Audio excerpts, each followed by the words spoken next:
Popping Collars Podcast presents T-Shirts and You, Partners in Freedom. Hi, I'm Ricardo Avila. You may remember me from such podcasts as Popping Collars and Popping Collars. Hi, Ricardo. Oh, hi, Liz. It's Betsy. I want to show everyone how much I love Popping Collars by wearing your logo on a personal item of clothing. I'm curious, how do Popping Collars t-shirts get from your website to my door? Whoa. Slow down, Betsy. You've just asked a mouthful. Well, it all starts here at poppingcollarspodcast.com. We let the folks at Redbubble cook up some amazing concoctions with our podcast logo, including stickers, hats, coffee mugs, and yes, even t-shirts. And when the teas are just right, they get spit out from the internet into the real world. Ricardo, I have a friend who says there are no more t-shirts. Is he right? No, Betsy. Your incredibly wrong friend is just ignorant and has never heard of new merchandise. We have t-shirts perpetually being made in multiple colors and multiple styles or multiple fashion tastes. Shouldn't I just buy a book instead? Don't kid yourself, Betsy. If books ever got the chance, they'd take money off you and everyone you care about, and you would never get a t-shirt. Wow, thanks, Ricardo. I'll definitely get a t-shirt instead. Good choice, Betsy. Good choice. Get your t-shirt at poppingcollarspodcast.com. Just click the link at the top of the page that says Popping Collars merch and more and follow the prompts. You'll soon be the envy of all your friends. Pop, pop. The preceding ad is a work of fiction directly stolen from the television show The Simpsons. Popping Collars t-shirts will not make you the envy of all your friends. Books are not out to get you or your family. Greg adds these things because he thinks it's funny and doesn't consider the impact these statements have on people's livelihoods. Popping Collars is a silly little podcast that you should not take seriously, except when you should.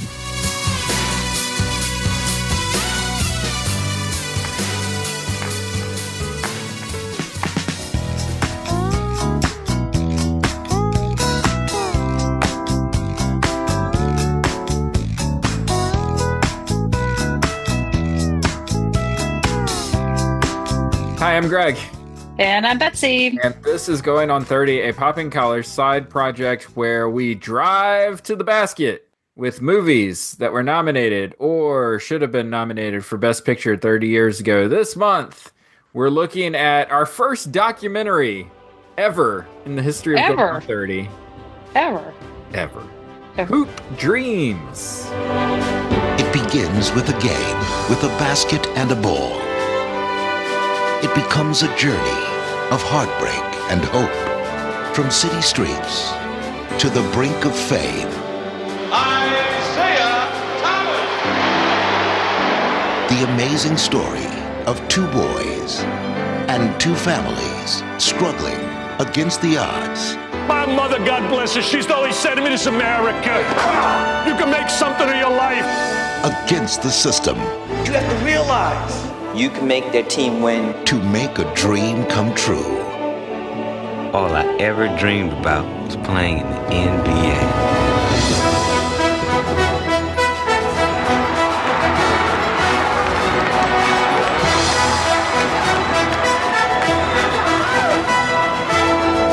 People ask me, will I remember them if I make it? I tell them, will you remember me if I don't? Hoop Dreams. An extraordinary true story. A unique motion picture experience. Betsy, I have a brief description. Strike that. That's false. I do not have a brief description. I have a moderately long description. Oh, no. Of this movie. Okay. Would you like to hear it? Sure. Every school day, African-American teenagers William Gates and Arthur Agee travel 90 minutes each way from inner-city Chicago to St. Joseph High School in Westchester, Illinois, a predominantly white suburban school well known for the excellence of its basketball program. Gates and Agee dream of NBA stardom, and with the support of their close-knit families, they battle the social and physical obstacles that stand in their way. This acclaimed documentary was shot over the course of 5 years. The end. And that's how long your summary of this movie was. It was Well, about and 5 this minutes is long. not even an accurate summary. Arthur isn't at this. Arthur's at the school for all of what, a year before. Year and a smidge. Yeah. I think he had to leave sophomore year. And this idea of close knit family, we're gonna have to revisit that when we come back to Arthur's dad here. Yeah. Yeah. Okay. What is your history with the movie Hoop Dreams? So I saw this movie when it came out. Hmm. I was living in Chicago at the time. And so it was kind of okay, this is that's Bulls fever, Yeah. right? This was Yeah. that time. And this felt like this interesting extension of this exploration of these two boys' lives and that sort of thing. I don't think I'm not a rewatcher on this one. Hmm. So, because it's not something that's going to pop up on TBS or TNT. So, Right. yeah, yeah. So I think I watched it when I was in college. What about you? Yeah. So, okay. So, what you need to know about me is that I grew up in Greensboro, North Carolina, and was in high school when this movie came out, which meant that I was in my college basketball phase, and I would say also NBA, because you're right. The Bulls, the whole Jordan Bulls thing was really sort of like a big deal at the time. So I was a junkie for anything basketball. And so And you were the same age as these boys. You are the same age as these boys. Yes? I'm a year behind. I graduated in 95 and Okay. they graduate in 94, right? So, Mm-hmm. Yeah. so I was a year behind. Mm-hmm. But yeah, I loved, I mean, I remember when this first came out and I was like, oh, I gotta watch that. And I think it was because they advertised that camp scene that William goes to, the basketball Yes. camp that has like Bob Knight and Mike Krzyzewski and like all those Spike guys. Lee.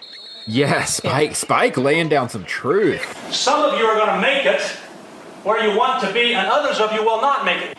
You'll have a better chance. This is summer for them. They don't particularly want to be sitting in a classroom, but we provide them with an experience you can't get anywhere else, and that we simulate what it's going to be like to be a student athlete. 15 hours a week for basketball. How many hours we have up here? The statistics on Division I players graduating from college are really frightening. Let's assume you're playing big-time college basketball, and your team travels. You have to realize that nobody cares about you. You're black, you're a young male, all you're supposed to do is deal drugs and mug women. The only reason why you're here, you can make their team win. If their team wins, these schools get a lot of money. This whole thing is revolving around money.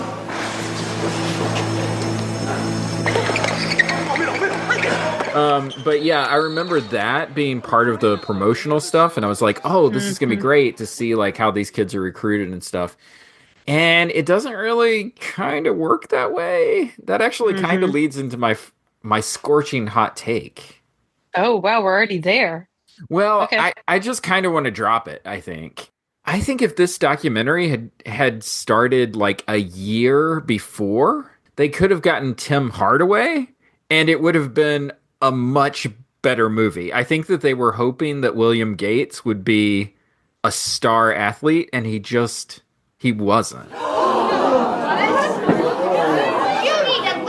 I think a documentary that followed someone like Arthur and someone like Tim Hardaway would have been amazing to see, like an NBA star and like a guy who's trying to get there.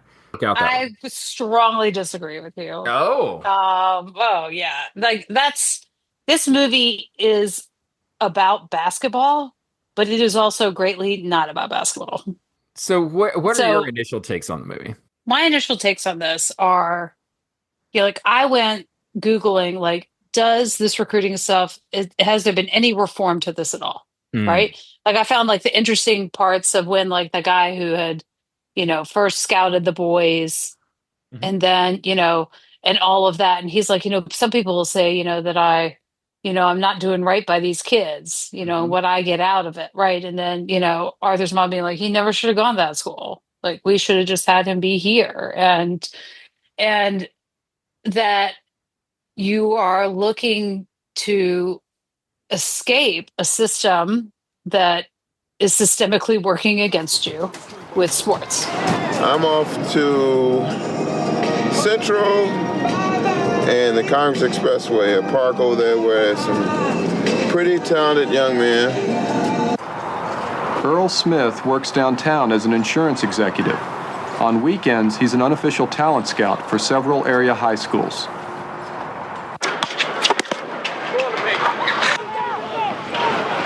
This is what you call beating the bushes. This is the job of most of your freshman coaches and guys like me who played a little bit of the game, who loves trying to help young people on the road to success.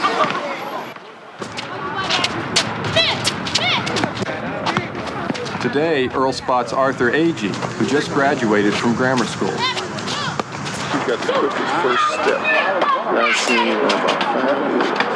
His first step. I will bet you a steak dinner in 4 years you'll be hearing from him. I don't even know anything about him. Because everybody try to moderate kind of, no one comes out and says, this kid's going to make it. And then we're all going to, but it's like, I want to buy my mom a house. I want to do this. I want to do that. And it becomes more journalism. It becomes an exploration of a place and a system and a time in Chicago. And the real, the great conceit of the opening to the movie is this, the real seduction of, because both of the kids are watching the All-Star game and just, and we're talking, this is Dream Team era, right? So you've still got Jordan, Barkley, Pippen, Malone, like you've still got like the best of the best, Olajuwon, like these guys are still playing, and I could like you can see like how incredibly attractive it is to want to be in that upper echelon of player, right? Yeah. But then you've got like when you get to like the All-American camp, like John Thompson is the only black coach. Yeah. That you see in that room. There might be a couple of black assistants, like at Marquette or whatever. But like it's a bunch of older white men making decisions about boys of color, and that's why I think made the Spike moment like really stand out, because he's still there and getting paid by that McDonald's All-American program or whatever to be there. I don't know whether he's showing up out of the goodness of his heart or is that a publicity thing. Like I have no idea, right?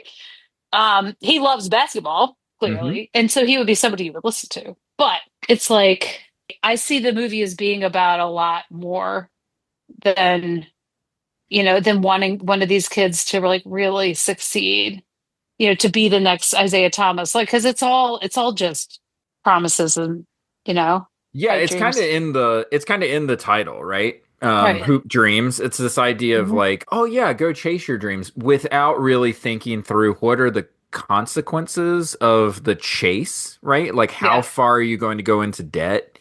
What damage are you going to do to your body? How is this going to impact your family relationships? Like all of these things are part of that chasing the dream. And you'd like to think that, everything's kind of laid out like a, following the yellow brick road to Oz or something. And it's not. Like it's just not. That's not reality. Yeah. I think that they are more the portrait of the system. The Tim Hardaways of the world are the exception. Well, I only say Hardaway because he came out of a similar situation in Chicago at the time. So he was sort of coming through I don't think that he was in Cabrini Green like William Gates is. Did you do any of the follow-up research on the characters from this movie? The two that stood out to me were Bo, Arthur's dad, so Bo Agee, and Curtis, William's brother. Yeah. I didn't Both do of the them deep dive die. on Bo, but okay, Bo's passed as well. Yeah, so both of Yeah. them die early and in sort of, violent circumstances. So Bo is like he's the victim of a robbery, I think. Like he dies during an attempted Mm. robbery. And Curtis it was something, I don't know if you saw this in Philly, Said but a love triangle yeah, a is love what it is. So, triangle. yeah, He was he was in involved a with like, he was involved in like an and so I'm ex-boyfriend or guessing something. yeah, domestic situation.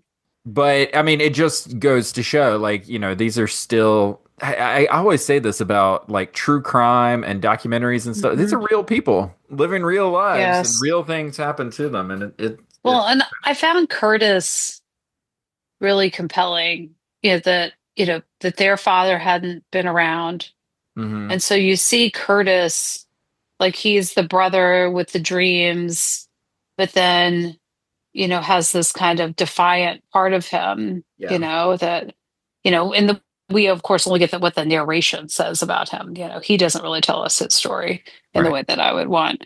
But it's that, he's dad and he's brother. Like he's kind of in this position with William, that William never kind of lives up to, and that I don't know whether even if William was wildly successful, he would have No. lived up to what Curtis wanted for him, Yeah. William, once he made it to Marquette, he pretty much washed out after a Hmm. year. I think he actually left the program for a little while. He did, Maybe and then even he left the came back. school. Yeah. Yeah, yeah. I agree with you though about Curtis. The thing that they said about him, and I may actually save this for later, but the thing that stood out to me about Curtis was the way that they talked about his talent and how natural it came to him, how easy it came to him, the game of basketball. Yeah.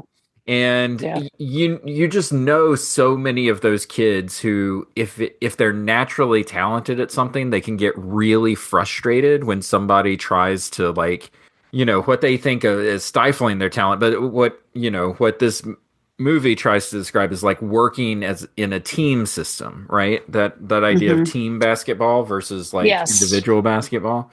And that's that was a inflection point Yeah. this time. Yeah, yeah, for sure. I looked at some because there were some articles that came out around the 25th anniversary Mhm. of the movie, and I pulled this quote from William Gates, which I thought was really interesting. Adult William Gates. I think Hoop Dreams opened minds and hearts, and it hit a sympathy nerve.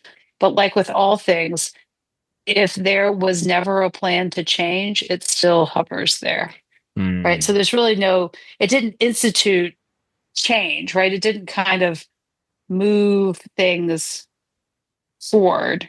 Mhm. So he said when Hoop Dreams first came out, everybody was fired up and said, we really need to address how high school and college athletes are being treated and this meat market, type thing for how basketball recruits and stuff like that. I can still hear Bob Givens in the movie saying, I'm serving up meat and trying to serve it up nice and neat. Now the high school coaches have been removed from having control and shoe companies came in and were more impactful. They run basketball. They've Mhm. run basketball for a while now. Which, when we think about how college players are being compensated, how all of that is, kind of happening, Yeah. how people are bemoaning the transfer portal and you're just going for the next deal. And it's all because at the same time, these colleges are benefiting from these players. And so, I mean, I don't think we need to turn this into a full debate on that, but Mhm. this shows some of the symptoms that are going on. And now we've got one kind of solution, quote unquote, Yeah, not and sure. who's making decisions for these players too? I mean, that's part of it. Like, Yeah. so you're right. The big sort of difference between when this movie came out and now is NIL. Now, Mhm. I keep coming back to like the players that are getting paid NIL money are like amazingly good players, like we're Yes. talking McDonald's All-Americans and stuff. Yes. But okay, so say you're a top level recruit, LSU is coming after you or something like that, right? They're willing to offer you $4 million a year to play for their basketball team. You're Mm-hmm. an 18-year-old, maybe you're 17. right? Yeah. And someone's offering you more money than you've ever seen ever in your life to play for their team. And you're like, great, sounds great. I'll take it, right? There is a level of expectation that comes if you're making $4 million playing for a basketball team than there is if you're a scholarship athlete. And I think that it's a level of expectation that's unreasonable to place on a 17 or an 18-year-old. 24 or 25-year-old, maybe. But someone that young, there are parts of the NIL, like players should get paid for their name, image, and likeness. That is not debatable. That's Right. something that should happen. They should not be exploited in the marketplace, especially with like video games and ads and stuff like that. They should be able to make a living. Just like any other student at the school can get a job, they should be able to like work for what it is that they're doing. They should get paid for what they're doing. But I do think the other side of this is also true, which is that kids who have real talent are going to get chewed up by the business side of college athletics. And that is what kind of scares me about the modern day. Yeah. Yeah, I agree with you. I think, there's a moment on like, I think it might have been Arthur's St. Joe's visit. And I was like, are his parents there? Like for a second, I was like, is this he with the recruiter? Like he's making all these choices. Then I saw his mom down there. I'm like, oh, okay. Mm-hmm. But yeah, like that element it felt like a lot put on these kids. And then William has a child, like his sophomore year of high school, junior year, maybe. I mean, it's a lot, and there's this discussion. Well, is he going to a game or is he going to be there at the birth of his child? There is so much to unpack when it comes to college athletics. It's so funny because it's not like we don't have a currently operating system that we can see how it works. Like Major League Baseball has been doing this for almost a century now, running minor league teams where you don't use, now Major League Baseball does use the college system to recruit players, but they have their own system where if you have talent, you can go and play for minor league teams and then get promoted to the major league system. So you're getting paid, you're a professional athlete, you're living professionally. Like it just strikes me as so odd that when it comes to basketball and football, we can't think in terms of like, well, there should be a minor league system. Yeah. I mean, so much has changed. Like in that same article, like Arthur's like, he's like, nobody plays outside anymore. Yeah. It's all inside, and it's just more about showboating than like playing. So you get the pickup quality, even, the neighborhood quality of what they do has also been transformed in some ways as well. Two things that makes me think of. One is one of my favorite books is called Heaven is a Playground, which is about Brooklyn street basketball. But really it's a Sports Illustrated writer who goes up and writes about these pickup games that he sees up in Brooklyn. And the level of talent is just off the charts. I mean, these are like Dr. J level players. It was written in the 1970s.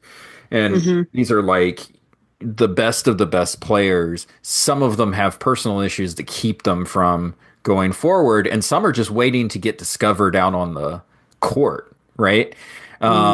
It's just, there was a whole sort of street basketball culture that existed.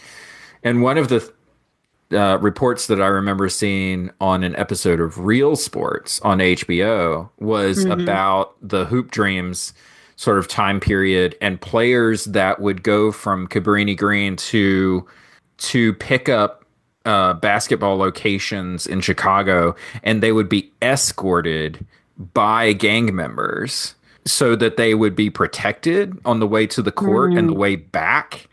Yeah, I'll recommend the interview that I've been pulling on is Hoop Dreams at 25 is youth basketball any wiser now, and it's on Project Play Yeah. their website, so projectplay.org, and they do research and study into kind of kids and play and organized sports and like that sort of thing. They're an interesting organization. So I just have one last thing, which is in my research, I saw there's a Hoop Dreams pod that started. Yeah, it started back in 2021. It's Arthur and William. So Arthur got together with William and I think one of the documentarians. So one of the folks that shot the movie, and they started a pod back in 2021. I don't know if they're still going or not, but that would be fascinating to catch up with them. Yeah. Yeah, because as of 2019, Arthur's a motivational speaker and still lives on the West Side, and William he works at a prison in Texas. Yeah.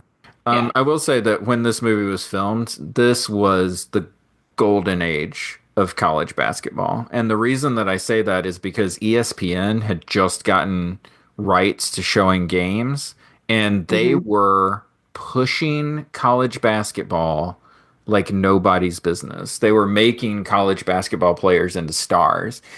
It also didn't hurt that Mike Krzyzewski had recruited one of the best teams possible in this time period. And so it became the early 90s Duke teams became a team that you either cheered for because you saw them all the time on ESPN just beating people up, or you cheered against them because they were beating up your team.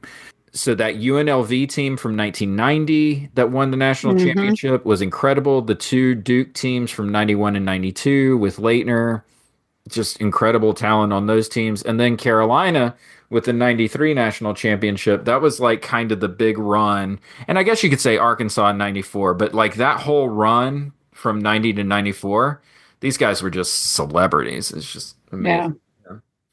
Yeah. It made me think, when we talk about basketball and celebrities, Betsy. What do you think the top 5 basketball players in movies are?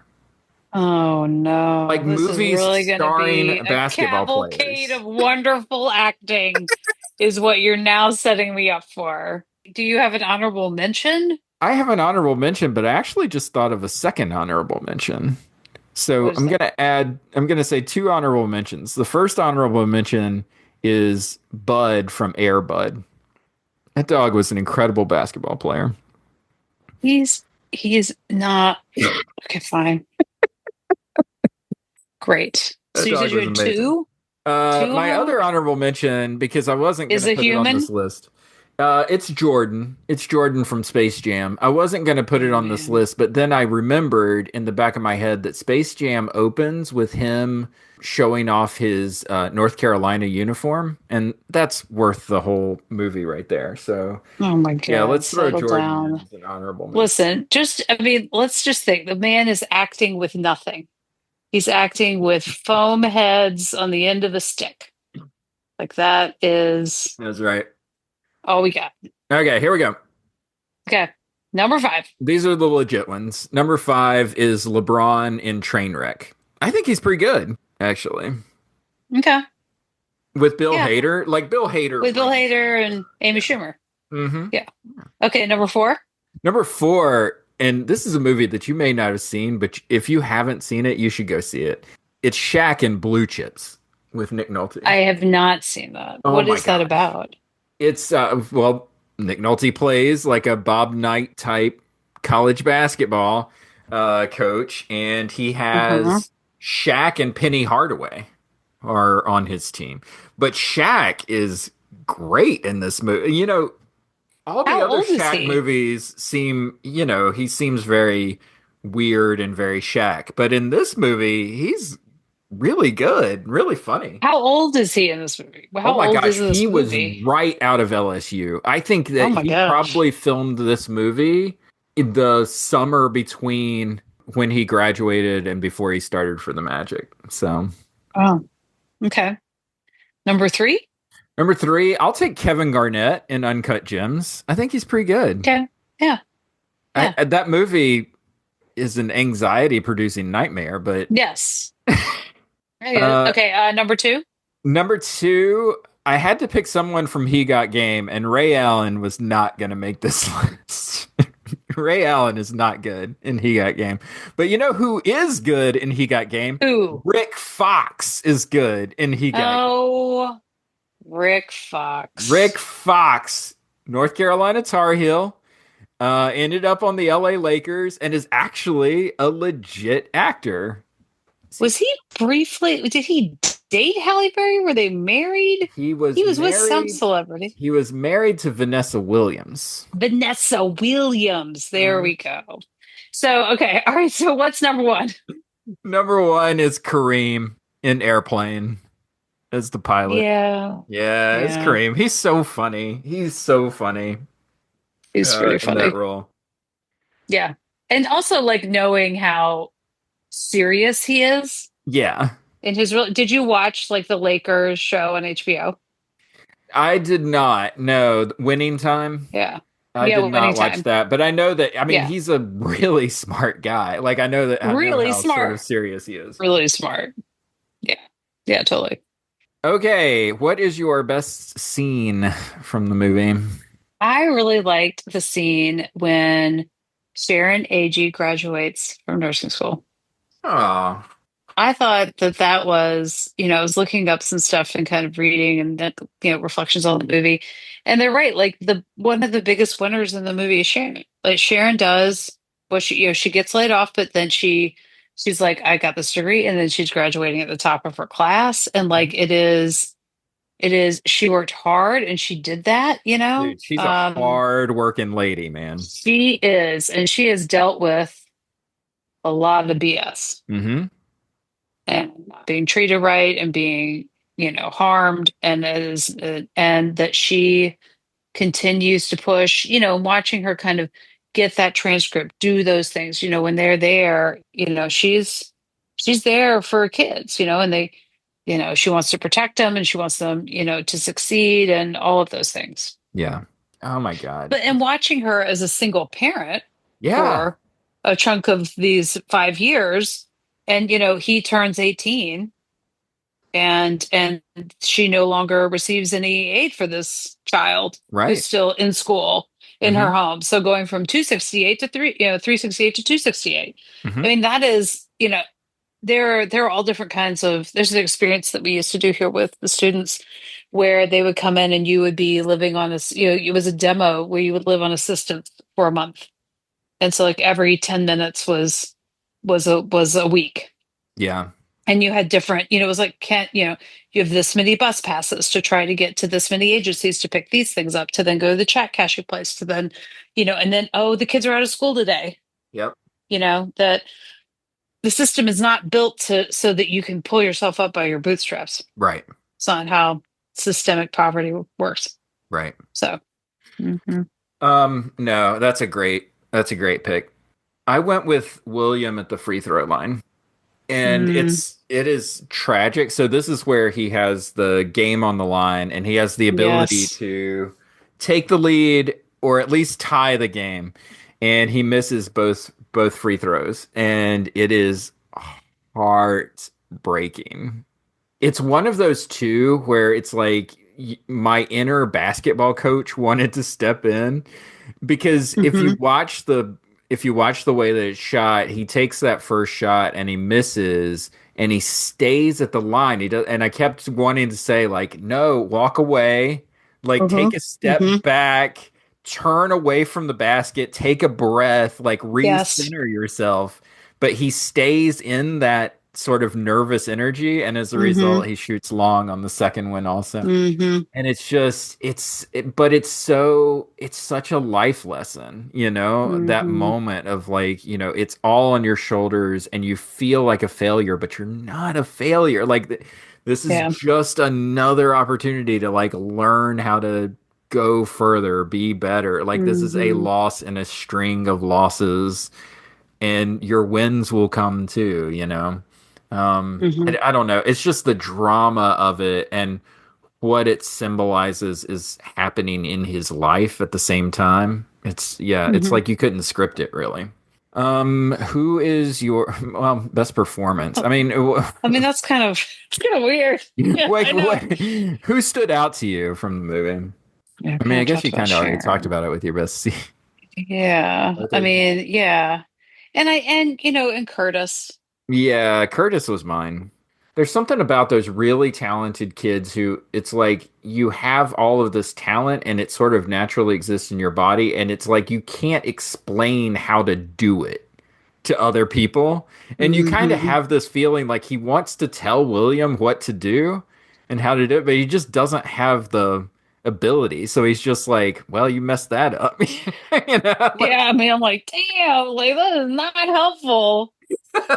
Well, I don't know how you like to be motivated, but that's not how I like to be motivated. Yeah, and I think it is in the same article. Like Gates will still, he quotes his brother, right? Use basketball, don't let it use you. Yeah. Was always, Curtis. I mean, I think Curtis knew that the system was not working for him. Yeah. And I think that's how we can see his relationship with authority figures in his life and those sorts of things. There is something Yeah. too about that last shot when you see Curtis and William's mom like watching the car drive off. He's heading off to Marquette, and they're still back at the Cabrini Green projects. I just hope he stay in there. That's what worries me most. Once he get in the door, I want him to stay in there for 4 years. Think you gonna make it?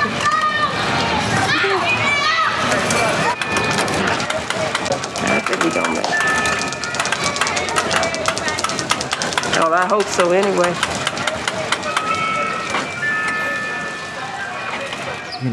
That farewell, but also it's like, what is William going to and what are we staying in, is all part of it.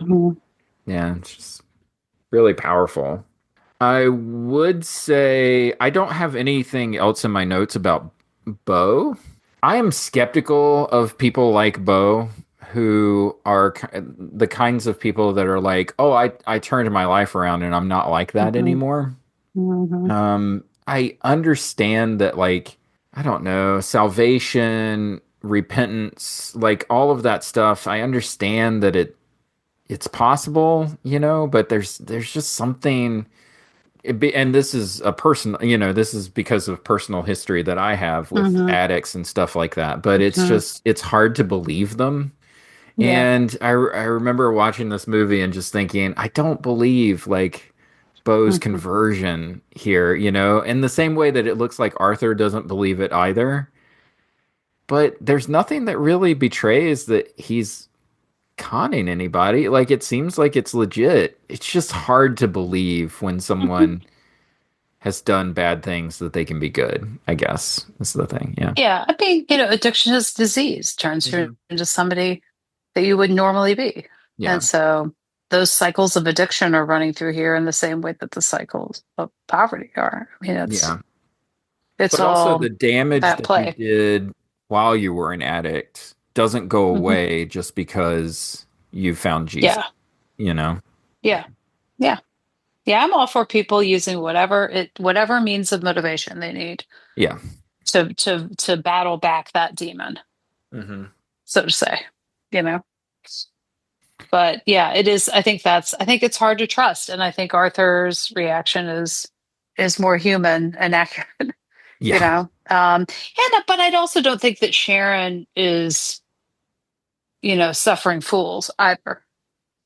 Right. So I think she has a healthy dose of skepticism about it. Yeah. I would agree with you. Yeah. Betsy, I've got some stats about the movie. Stats.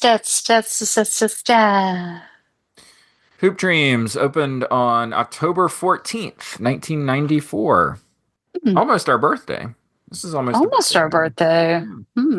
Couple of weeks. Yep. This day in 90210. Oh my God. Okay, so I just look at the description. This is great. We have arrived at season 5, episode 6, entitled Homecoming. The plot Okay. description: the university welcomes a controversial visitor whose presence stirs up trouble. Is it Valerie? I doubt it. It's probably like I Rush don't know Limbaugh. Valerie. Yeah, it's like Rush No, Limbaugh or yeah, it's gonna be something. some made up like political Exactly, person. yeah. So the university welcomes a controversial visitor whose presence stirs up trouble, and Andrea meets a hot new fella. Oh no, is this Jesse? Wait, and this is where I love it. Andrea meets a hot new fella. Dot dot dot. So she lies to him. What does that mean? That's the most egregious use of an ellipses I've ever heard. So she lies to him. Isn't she already with Jesse at this point? Like, I feel like they got together in like high school or something, right? I can't remember. So crazy. This is really like I mean, a real cliffhanger. Real cliffhanger. whoever wrote That's up this gonna plot happen. summary is not an Andrea fan. No. No. They're like, what is this 35-year-old woman doing on the show? Hoop Dreams had a domestic gross of $8 million, making it the number 120th grossing movie of 1994. All Honestly, right. that's not bad for a documentary. Well, I mean, right? Yeah. It was supposed to be like a 30-minute short, was what they like set PBS out to do. special. Yeah, yeah. Yeah, but no, very long. It is the number 5,926th Oh no, this grossing is movie of all time. not gonna be great. You are like, I'm sorry. I have IMDb open right now. They should sponsor this podcast. Okay, I go know. ahead. I'm really making you work on the IMDb here Yes. lately. Okay. What do I got? So it comes between a movie called Sirens from 1994. Sirens from 1994. Hugh Grant? I think this is a sexy time movie. I think this is like I think this is an Australian or English sexy time It's movie. Hugh Grant. Oh yeah, we got Sam Neill Uh-huh. and Tara Fitzgerald, Mhm. but also Elle McPherson, the model. Mhm. When a painting, oh my God, there's an ellipses in this too. Okay, here we go. When a painting is termed blasphemous, a young minister and his wife visit the artist, dot, dot, dot, and the three sexually playful models living with him. That is another terrible use of an ellipses. So okay. Wow. So you get Sirens, you get Hoop Dreams, and then you get from What is- 1949 a movie titled "I Was a Male War Bride." Is this an Ed Wood? Is this an Ed Wood movie? I don't think so. I was a yep. There we go. Cary Grant and Sheridan.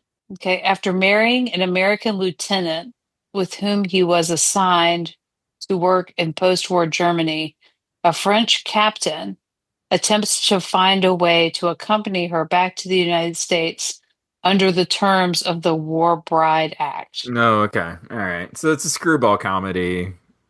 It is? With like gender. I was like, is this based on a true story? Nah, that's a screwball comedy with like gender come stuff. on. Yeah. I thought it was a real exploration of what's going on. Oh, all right. Okay, Betsy, you get Sirens, you get Hoop Dreams, you get I Was a Male War Bride. Yeah, motorcycle, and he's riding in the little like side basket. Yeah, okay. He's the husband? What? Oh, she's a lieutenant. Okay. Who wears the pants in this I family? don't know what's going on. Oh, she's a captain. She's a captain. I'm sorry. He's a lieutenant. Okay, so I think I'm going to flirt with Sirens. A little sexy time over there. That's kind of fun. It's begging to I'm be gonna- flirted with. It is asking for it. And I don't tend to victim blame, but it is asking for it. And then I think I'm going to have to move right and marry Hoop Dreams. Sorry.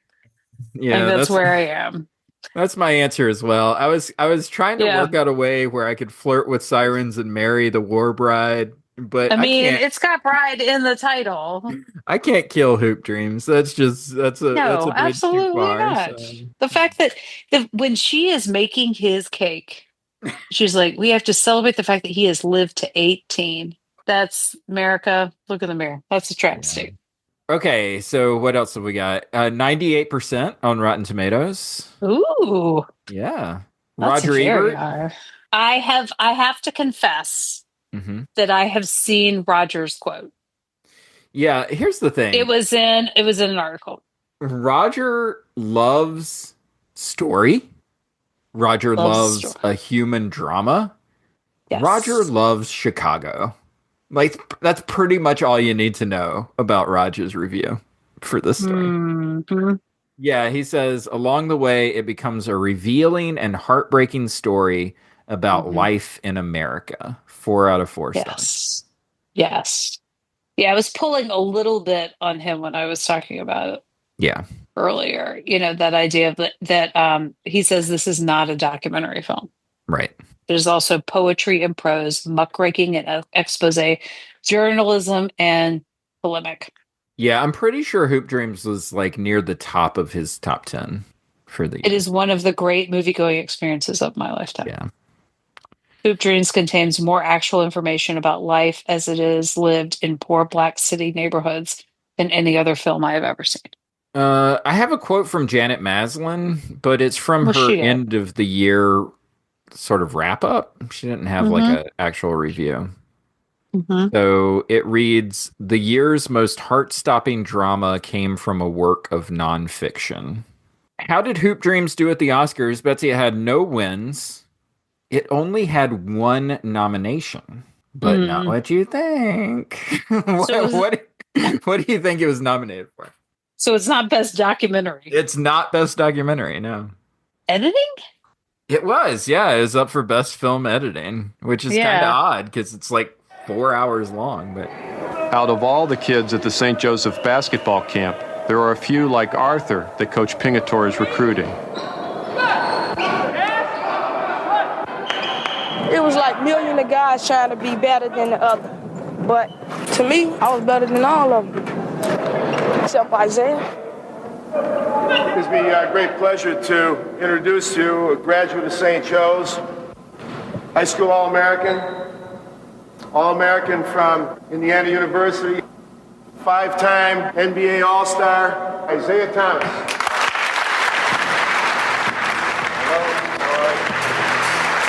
In everybody's neighborhood, there's a guy who can really play. He can shoot the lights out every time down court. Then he goes to St. Joseph High School, and the guy gets cut. Say, Tom was real good. Why did he get cut? See, Tom didn't learn the fundamentals of team basketball, which is what you're learning how to play. what's the lasting legacy of this movie? You know what? I didn't realize what I had written until. So we've actually kind of talked through a little bit of this because I wrote the athletic lottery. It's this idea of like athletics being the ticket out. Yeah. There are a couple of things that I've got in my notes here that I think are worth picking through, though, that we didn't talk about earlier. One of the most important things, I think, is that there are so many kids who have these dreams, and there are so few spots for people to take, right? I mean, I think that there can be a fallacy to the whole chase your dreams, mantra that gets passed around, in the sense that you've got a lot of people that are really trying to fit into a very narrow space. When like it's whether it's Arthur or whether it's William, when things aren't working out the way they should, and there it almost feels like Arthur's like discarded. Somewhat by St. Joe's, that it's like that there wasn't any, he wasn't playing well enough to have the Britannica people come in. And so he's one more kid that, I think about how much we care about our students at school here, and that if, I felt some of that. And I know there were people who were in his corner, I'm sure, but it doesn't feel like they were strong voices, right? For the kind of wholeness and experience of a child, if that child's not playing a basketball, Yeah. you know. Yeah. There was something that I had here, which I think is very true, and it's about the myth of the myth of the athlete who makes it can create resentment for working class folks, right? Or Yeah. sort of hardworking folks. You know, we Yeah. see this play out a lot when it comes to professional athletics, where, especially during trade disputes and stuff, where the players' associations will reject, like, you know, an offer, contractual offers from owners, and so they'll go into sort of litigation to iron out a deal. And invariably, whenever this happens, the media spin that always gets put on it is, oh, these greedy athletes are trying to get more money. Right. I mean, being sold such a bill of goods, right? It's such like a that. strange. Spin it out. I guess it's just so, but it kind of makes sense after watching this, because it's like, oh, well, I had a dream to play shortstop for the Yankees and I didn't get it, so screw those guys, you know, or something. I don't know. There is like this. I don't know why you would side with, you know, someone who has billions of dollars and can use it to buy an athletic team just to boost their ego. Like, like the level of greed and awfulness that it takes to be like an NBA or an NFL owner and stuff, it's mind-blowing to me, and yet people side with these guys all the time. It's just crazy. Emily's comments actually are a good fit here, because she talks about some of the legacy Oh, okay. of this. Yeah. So I asked her what her thoughts were. She said, it feels like one of the seeds that germinated 30 for 30. Yeah. Yeah. I would say probably that, and like Brian Gumble Real Sports, things like that. She said it's very much the 90s white gaze. Two kids fight the quote unquote mean streets to make it. It's sad when you view it through a systems lens. So my sister's a social worker.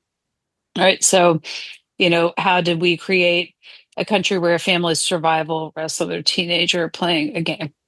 And it's about desperation. This is our chance. Like, this is our. Well, and it isn't. I mean, it's also, this is your chance to get a better education, because obviously you weren't learning how to read, right? And in the school system you're coming from, right? And that value of the education piece as well. Yeah, I thought the school life of the guys was just really fascinating to watch. Like their interaction with teachers, like Williams teachers trying to get him like a couple of more points on his SATs, you know, just like doing the math, like trying to figure out how to get that average up like 1 point, you know, kind of thing.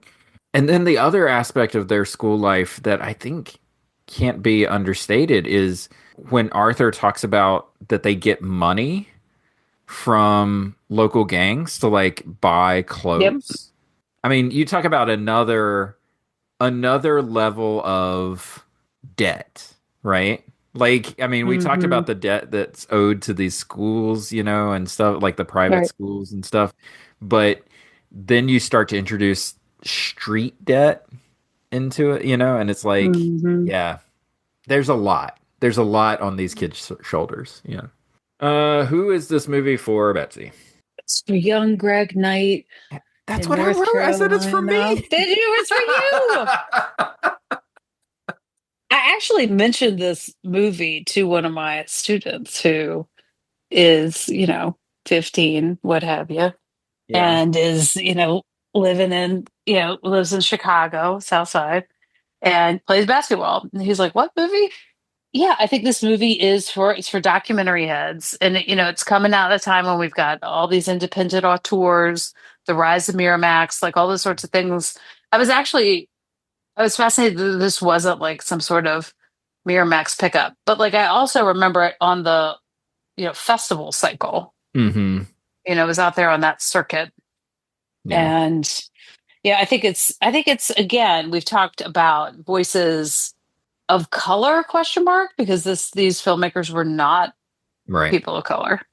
Yeah, but I think it also touches, the audiences that would have shown up for Boys in the Hood, that would have shown up for Menace to Society or Fresh. I mean, I'm even sitting here thinking we watched this back to back with Fresh. Yeah, that's true. Yeah, yeah, that's right. yeah, Yeah, he's I had yeah. this movie as being for me, one, because I'm a film bro, like to talk Mhm. about all the smart Yeah. movie stuff that I know.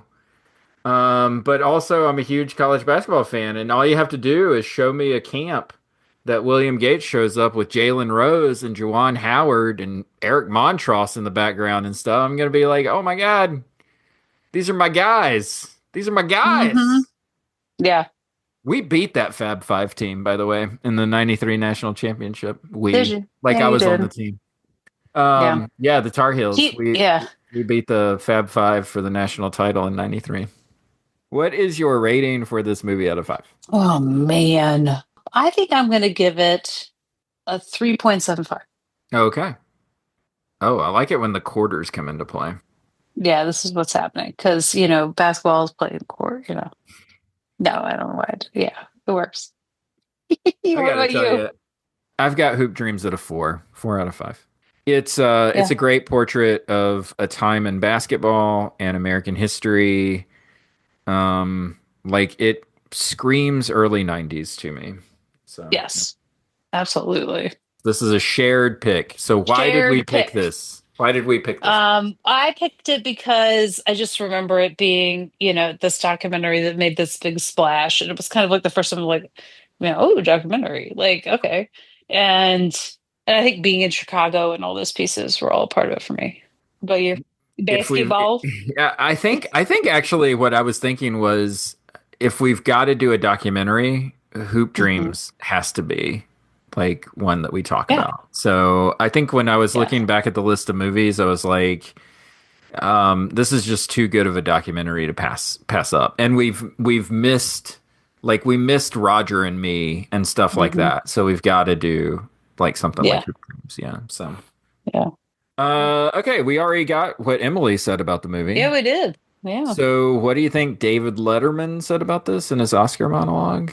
Zippo. Actually, I think he makes reference to it. I think he does. I am going to scrub through the monologue, and if I can find it, then I will, and if I can't, then you know what's going to happen. Oprah. Yep. I'm here. Thank you very much. Now we're 5 minutes late. By the way, if Mr. Hiller is still in the auditorium, there's some guys out in the parking lot I'd like to talk to him about Hoop Dreams. So, okay, that is it. Hoop Dreams in the books. Hoop Dreams. Next up, Betsy. Oh, Betsy. Oh no! Oh, I know. Yes. I know the alphabet. It's the return. Oh God! The return of the cruise. The movie that makes you want to invest in white powder pan kind of makeup. A controversial Tom Cruise returns to Going on 30 with Interview with the Vampire. Our next film. Can't wait. Betsy, thank you for hooping it up with me today.